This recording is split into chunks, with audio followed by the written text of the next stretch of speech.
নমস্কার, অন্নপূর্ণা ভান্ডারের স্ট্যাটাসে কিন্তু চলে এলো বড় আপডেট। এখন কিন্তু আপনারা ফর্ম ডাউনলোড করতে পারবেন না এবং স্ট্যাটাসও চেক করতে পারবে না।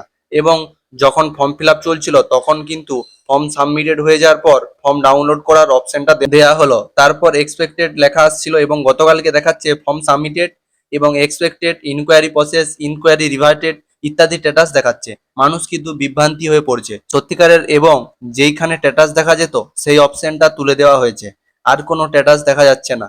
তার মানে এখন যারা অনলাইনে ফর্ম ফিল আপ করবেন তারাও আর ডাউনলোড করতে পারবেন না, এবং যারা আগে অনলাইন করেছেন তারাও আর ফর্ম ডাউনলোড করতে পারছে না।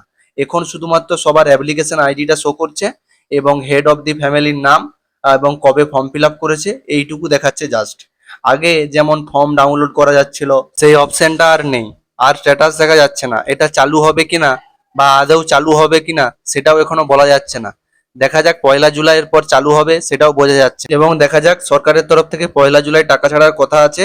সেটা দেখা যাক কার কার টাকা ঢুকে এবং কাদের কি স্ট্যাটাস দেখায় এবং কতজন টাকা পায়, সেই দিনই কিন্তু বোঝা যাবে ব্যাপারটা। কিন্তু এই অপশনটা কিন্তু আর দেখাচ্ছে না, স্ট্যাটাসের কোনো কিছু আর দেখাচ্ছে না। এটাই তোমাদেরকে আপডেট ছিল, এটাই তোমাদেরকে জানিয়ে দিলাম।